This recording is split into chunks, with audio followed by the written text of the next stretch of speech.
আমার হাত খরচ কত টাকা লাগে? বাবা, একটা ক্রিটিক্যাল প্রশ্ন ছিল কিন্তু, অনেক বেশি ক্রিটিক্যাল প্রশ্ন যে আমার হাত খরচ কয় টাকা। বিভিন্ন আপুরা আমাকে কমেন্ট করো, ঠিক আছে? সো আমার বিভিন্ন আপুরা আমাকে কমেন্ট করো, আপু তোমার হাত খরচ কত?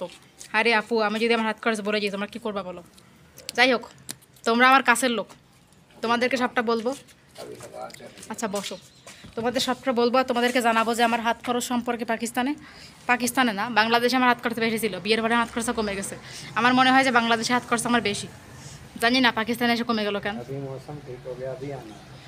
তবে কথা হয়েছে যে পাকিস্তানে আসলে আমি যেহেতু এখন সাংসারিক জীবনে চলে আসছি, আগে আমার অনেক খরচ ছিল, আগে আমি অনেক খরচ করতাম চেহারা টেহারা ফেসিয়াল টেসিয়াল অনেক কিছু দিয়ে।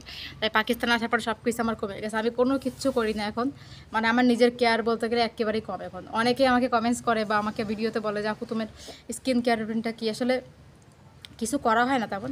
কোনো জায়গায় যাওয়ার একটু উদ্দেশ্য হয়ে একটা প্যাক ইউজ করি এতটুকুই, তারপরেও 3-4 মাস পরে একটা ব্ল্যাক মাস্ক ইউজ করি, তারপরে সেটা মানে মনে হয় 6-7 মাস পরে একবার দেই এরকম। আগে আগে কন্টিনিউ দিতাম, এখন দেওয়া হয় না। তো আমার মাসিক খরচ বলতে গেলে কোনো কিছুই না, আমার মাসিক 100-150 টাকার মতো খরচ, এর বেশি না। খাওয়া দাওয়াটা আলাদা, বাট আমার পার্লার টার্লার ক্রিমের খরচ দিব অনেক কম। আর আমার তো কোনো ক্রিম টিম লাগে না, একটা ফেস ওয়াশ লাগে, তারপরেও সবসময় ফেস ওয়াশ ইউজও করি না, সাবান দিয়ে মুখ ধুয়ে আসি। তো এই যে ব্রু কাটিং করার জন্য অনলি টাকা লাগে আমার, আর কোনো কিছুতে টাকা লাগে না, ঠিক আছে? তো এটা মাসে একবার, তো তাও অনেক কম খরচ, ধরো 200 টাকা 300 টাকার মতো লাগে, এই 300 টাকার মতো লাগে এইটুকুই। তো এই হচ্ছে আমার মাসিক খরচ। তোমরা মানে শুনলে অবাক হয়ে যাবা যে একটা মেয়ে মানুষের মাসিক খরচ 300 টাকা 200 টাকার মতো। আর আমার টাকা লাগে না, কারণ আমি আসলে টাকা দিয়ে কী করবো, এখানে আমার যা লাগে ও ঘরের মধ্যে দিয়ে যায়। তো বাংলাদেশে যখন ছিলাম তখন তো নিজের হাতেই টাকা যেত, তখন তো নিজের হাতে বাজার টাজার সব কিছু করতে হতো। এখন তো এখানে আসার পরে আমার নিজের হাতে কিছু করতে হয় না, মানে মাঝে মধ্যে যদি আমার বাইরে যাওয়া লাগে, মাঝে মধ্যে, সবসময় তো ওই সব কিছু করে। তো ফ্যামিলির মেম্বাররা আছে, তো তারাই সব কিছু করে, দেবর টেবর ওরাই মিলে করে, আমার তো যাইতে হয় না কোনো জায়গায়। তো যা কিছুর প্রয়োজন হয় সব কিছু আমাকে তারাই দিচ্ছে। তো এই হচ্ছে আমার ব্যাপার। তবে ভালো লাগে যখন মানে একটা বিবাহিত মেয়ের কত খরচ থাকে না, হাজারো ড্রেস আপ। আর আমার যেগুলো ড্রেস আপ সবগুলো আমার বোন নিজের হাতে পছন্দ করে কিনে নিয়ে আসে, যার কারণে আমার নিজের হাতে কোনো কিছু কিনতে হয় না, সবই ও করে।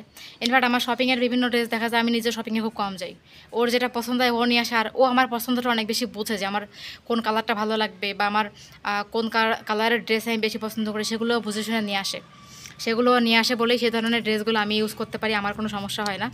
আর এরকম একটা বর থাকলে আর কী লাগে যে নিজের পছন্দের সব কিছু নিয়ে আসবে আমার জন্য। তবে ও ও যখন বাজার থেকে কোনো ড্রেস নিয়ে আসে 5-7টা একবারে নিয়ে আসে, সেখান থেকে আমার আমার যেটা পছন্দ আমি রেখে দিই, আবার ও দিয়ে আসে। মানে নতুন কালেকশন যদি দোকানে কোনো কিছু আসে, বাজারের দোকানদার যেহেতু আমাদের পরিচিত আছে, তো নতুন কোনো কিছু কালেকশন হলে ও বাসায় নিয়ে আসে, সেখান থেকে আমি 1-2টা রেখে দিই, সবগুলো তো আর রাখি না। তো 7টা-8টা ড্রেস যখন নিয়ে আসে ওখান থেকে 1-2টা আমি রেখে দিই আমার জন্য। ও বলে যেটা তোমার পছন্দ হয় রেখে দাও, কারণ আমার বাইরে যেতে ভালো লাগে না খুব একটা। তো ও যেটা নিয়ে আসে ওটাতেই আমি হ্যাপি হয়ে যাই। তো এই হচ্ছে আমার বর আর আমার হিসাব, এই যে বললাম। আর বাইরের খাওয়া দাওয়া এখানে আসলে পাকিস্তানের খাওয়া দাওয়া বাংলাদেশের মতো না, তাই আসলে বাইরের খুব একটা খাওয়া দাওয়া করা হয় না, কারণ ফুচকা চটপটিতে বাংলাদেশে আমার টাকা যেত হালকা পাতলা, তো এখানে ফুচকা চটপটি ওরকমভাবে পাওয়া যায় না। আর বাংলাদেশের মতো হালিমও পাওয়া যায় না এখানে, বাংলাদেশে যেরকম হালিম পেতাম, সন্ধ্যাবেলা পিঠা খেতে পারতাম শীতকালে, এখানে এগুলো নাই। তো সেক্ষেত্রে বলেন তাহলে কি খরচ কিছু হবে? আমার কোনো কিছুতে খরচ হবে। আর কসমেটিক আইটেম আমার লাগে না, বাংলাদেশ থেকে একবার মেকআপ করে আসছিলাম, একটা শ্যাডো একটা লিপস্টিক নিয়ে আসছিলাম, তাই এখনও আছে, ইউজ করি না। আপনারা তো আমার অনেক ব্লগ দেখছেন, কোনো জায়গায় দেখছেন মেকআপ করা? খুবই কম, ভবিষ্যতে একবার যদি করি, আমি বাইরে গেলেও নন মেকআপে যাই সবসময়, জাস্ট আমি একটু লিপস্টিক ইউজ করি ব্যাস, এতটুকুই। আর আমি কোনো কিছু বাইরেও ইউজ করি না। তবে এখন আসছি যেটা সম্পূর্ণ নর্মাল মেকআপে, নর্মালি আপনার সাথে ভিডিও বানাচ্ছি, দেখেন গরমে ঘেমে গেছি, এমনিতে অবস্থা খারাপ। তো সবসময় ন্যাচারাল, এই জন্য অনেকে বলে আপু তোমার ফেসটা অনেক ক্লিন আছে, তুমি কী কী ইউজ করো? আসলে কী কী কোনো কিছু ইউজ করা হয় না, নর্মালি যা দেখেছেন আপনারা তাই। তো যখন আমরা বড় টাকা হবে তখন অনেক কিছু ইউজ করবো, এখন হচ্ছে টাকা নাই, একটু খরচ কম করে করতেছি, ঠিক আছে?